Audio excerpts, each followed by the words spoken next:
Hey, what's going on, you guys? It is MX Alpha here, and today I'm actually going to have another commentary right after this, but I want to say I put a lot of work into this video, researching this stuff, and part 2 is going to have a lot of work into it too, and I would appreciate a like, not necessary, but appreciated, and enjoy the video, you guys. Hey, what's going on, you guys? It is MX Alpha here, and today I have a very different kind of video for you, and before I start, I just want to send out a disclaimer. This is purely off of my research. I based all of these prices off of things I found in my area, central Wisconsin. So prices may vary between state to state, country to country. I just want to get that out of the way. But today I'm talking about real life farming. I've seen a lot of people. I'm not saying this is stupid. I'm not trying to degrade people that say this. I'm just trying to make it a real idea in their head, because I've seen a lot of people say, I want to be a dairy farmer when I grow up. And so we're going to say you live in Wisconsin, because that's what I know. So this is going to be a two-part series. This is going to be about the equipment. And I've broken the equipment up into vehicles like tractors, planting, baling, combine/harvesting, a skid steer, cultivation, trailers, and dairy equipment. I'm going to assume you own a truck, because I'm just going to assume, okay? First off, let me say, to be a dairy farmer, you also need to be a crop farmer when you're in Wisconsin. There's no way that you can get away with not having any crops whatsoever, especially in Wisconsin, because the winters are so ridiculously long that you almost need to do crops. Second off, these numbers are ridiculously high. I've actually looked for the best prices that have some size to them still, and not just tiny little junkers. Some of the things on here I will mention, they will be junk, but that's kind of what you can afford. So without further ado, let's get into this, because I feel like someone's going to comment being really pissed off about this. But let's start with tractors. So tractors, I decided to go with the 8100 John Deere. We personally have an 8200 on our farm, and I love it. It's a great tractor. It's 165 horsepower, and it's $56,000, and that's for like a 2000 or something like that. I think it was a 2000. I didn't write the year down on that one. So that's gonna be your main large field work tractor, and your second tractor that you could get would be something like a Case IH 1486 1977. Going retro is $15,000 still. These tractors, we have a 699, I think it is, Case IH, and it's a great tractor, and this is just a bigger version, so you're gonna be able to do more with it. So those are gonna be the two tractors that you would probably get. You're obviously not gonna have a shit ton of tractors right off the bat, and these are fairly good sized tractors. You can always obviously go smaller, but this is for someone that's gonna plan on doing some decent sized farming. For planting, we have 3 different kind of planters, because that's what Wisconsin style farming has. The first one's going to be a John Deere 455. This is made in 1993. It's $24,000, and it's a seed drill, so that's for soybeans and stuff like that. This is a pretty wide drill. We have one that's similar to it. It gets the job done. It's not big, or it's not huge, but it's not tiny either. It's a folding one. It's tri-part. So there's that. The corn planter is going to be a John Deere 1770, 1997, 12 row, $17,500. This is actually a really good price, you guys. I don't know if something was wrong with this, but this is a really good price, because a 6 row can go for way more than that. So I don't know. And lastly, you're going to want to have a grass seeder for hay, and that I'm going with the old tried and true Wisconsin made Brilliant SS12. That's going to go for $11,900. That's quite a bit, especially for how small the planter is. I'm going to try to put pictures of all this stuff up on the screen, but I don't know if I'll get around to it. I might get lazy. I forgot to mention. So for the tractors together, that's going to be $72,000. Planting is going to be $54,000. So that's those two. We can go into skid steer next. We might as well go into that. For this one, I went with the Bobcat T300. That's like a 2004. It has tracks on it, and that's still $32,000. And that's pretty much all brands of skid steers. They're ridiculously expensive, but they're a necessity. And I'm gonna assume that that's coming with a couple attachments. It didn't say, but it had a couple attachments in the picture, so I'm just gonna assume $32,000 for that. These numbers are just insane, you guys. And the final number gets really depressing really quick. Cultivation for just a regular cultivator, or actually we'll start with the plow because you plow before you cultivate.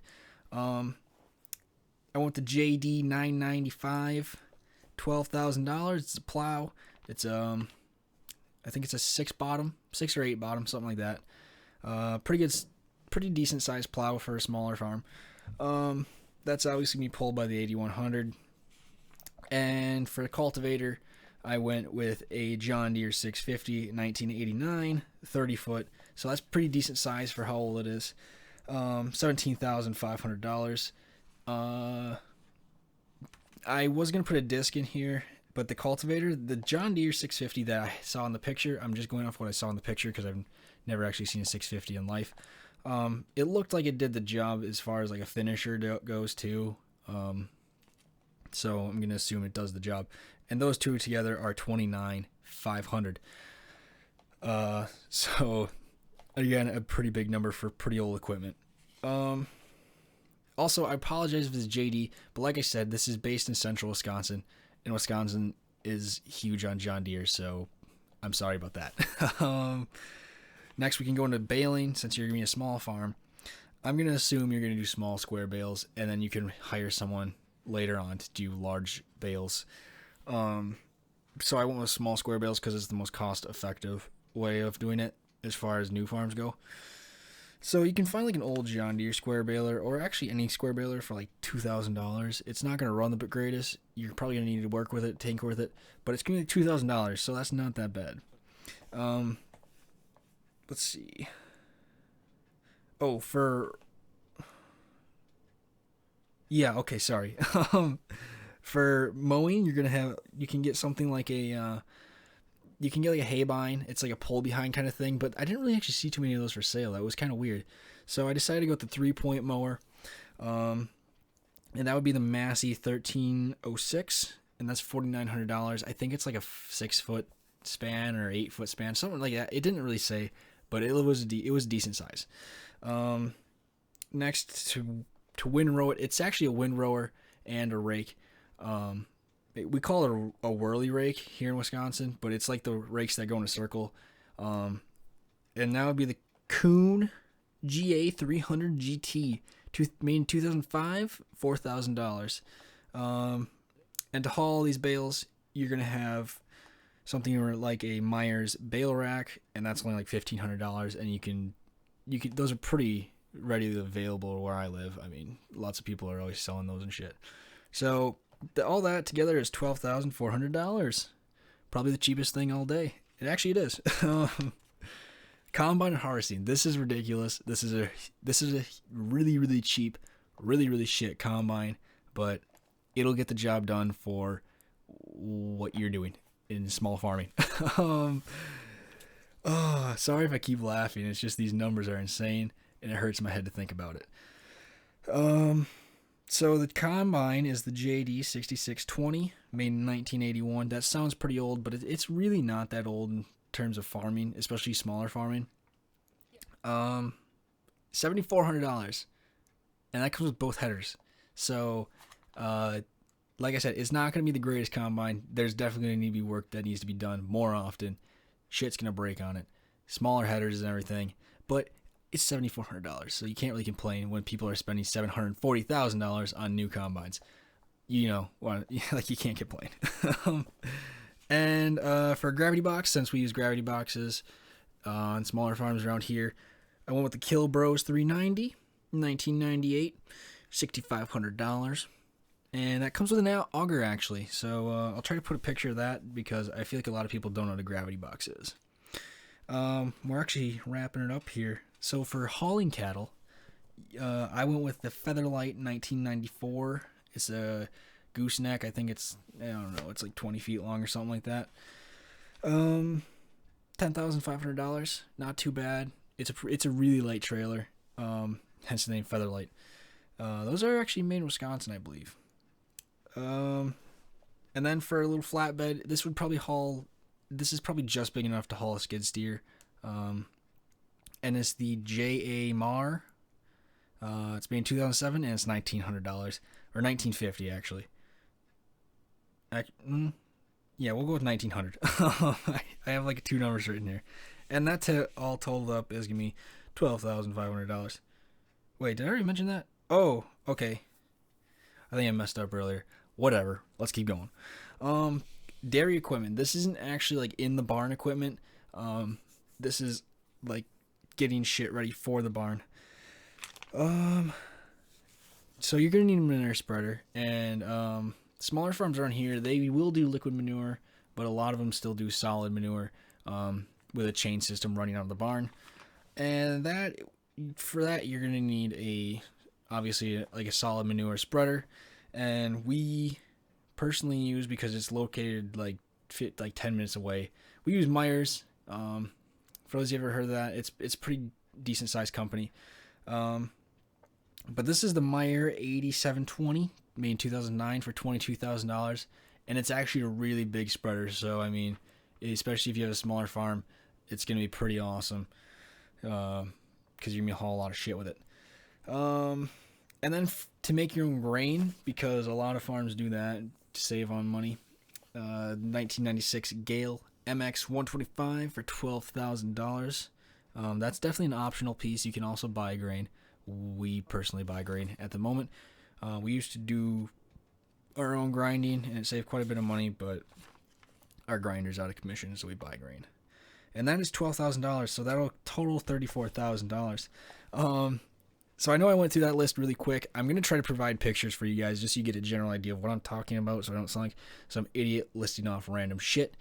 But the final number, oh my god, $260,000. Well, $260,300. That is just fucking insane. Yeah, so that's what is like I said, these numbers can be moved around. The size of the equipment can be moved up and down. Everything's, I think the word would be subjective. So like you could do what you want, but for an average size to small size farm, that's what the number is going to be for the equipment. It's $260,000. And obviously you can hire people to do stuff, so you won't have to buy all that equipment. But that is just, I wanted to get those numbers out there because I feel like a lot of people don't realize the insane expenses that go into farming. And I'd like to point out that the milk price is really low right now, so that number, you're going to be paying a lot of money for a long time to buy all that equipment. So yeah, keep that in mind, you guys. And I hope you guys enjoyed this video. If you did, hit that like button down below. Leave a comment down below. Like, what do you think about this? Are my numbers like way off, or is it cheaper where you live? I mean, I like to think that I was looking around, and our prices are really cheap in Wisconsin, actually. So yeah, I mean, leave a comment down below. What do you think about this? Are you interested in dairy farming? I'm not trying to like sway people away. I'm just, So are you guys interested in dairy farming? Do you live on a dairy farm? You leave in the comment section down below. And as always, guys, this was MX Alpha. Like I said, I hope you enjoyed this video. Peace out. Every time you two are getting rough, my mind just sounds like Shia LaBeouf. It says no, no, no, no, no. Just no, no, no, no.